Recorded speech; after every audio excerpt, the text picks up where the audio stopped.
Hello, I'm Angela Crocker from Beachcomber Communications, and we're here at the Surrey International Writers Conference with Jack Whyte.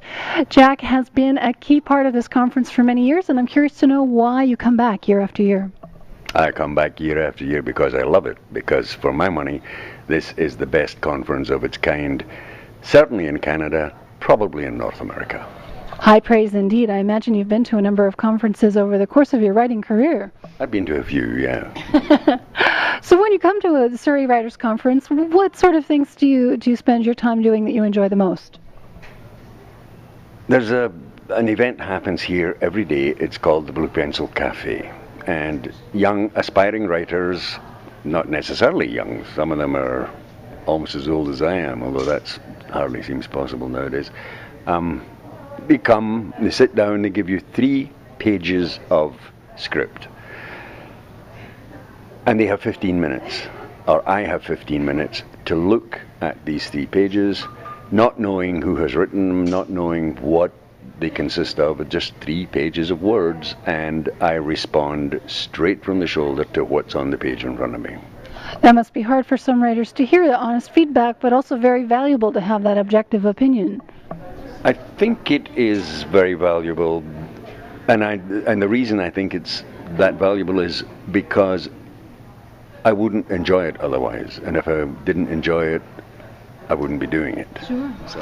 Is there a piece of advice that you commonly give to writers who are starting out in their careers? Yes. Learn the language. Now, that sounds harsh, but it's not.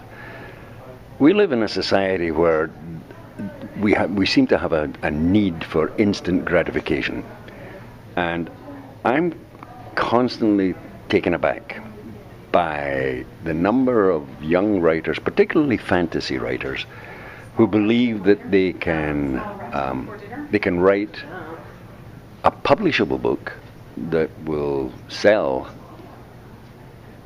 and they believe they can do this without the need to learn the mechanics and the rudimentary laws of language. And it almost frightens me when I see how prevalent that can be. Now, I'm generalizing, and one should not generalize, but that's a very distinct impression that I've been receiving over the years that I've been coming here.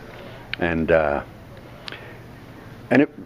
fundamentally, if you're going to write a book and you don't know how to spell, and you don't understand grammar and punctuation, and you don't understand the mechanics of how the language, all the pieces fit together, sure, what's the point of wasting the effort? Because you're not going to get published, because the first person you give it to is presumably an educated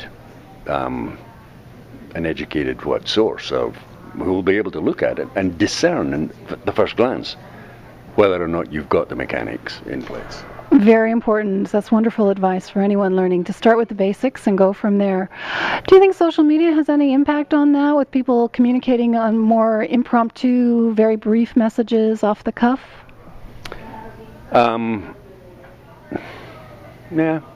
I don't know. The very brief messages off the cuff are as they have always been. They're, monosyllabic conversations. It's a passing phenomenon, I think.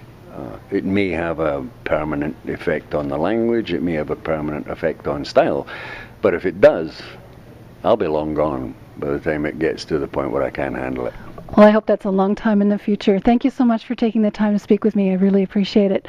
From the Surrey International Writers Conference, I'm Angela Crocker from Beachcomber Communications.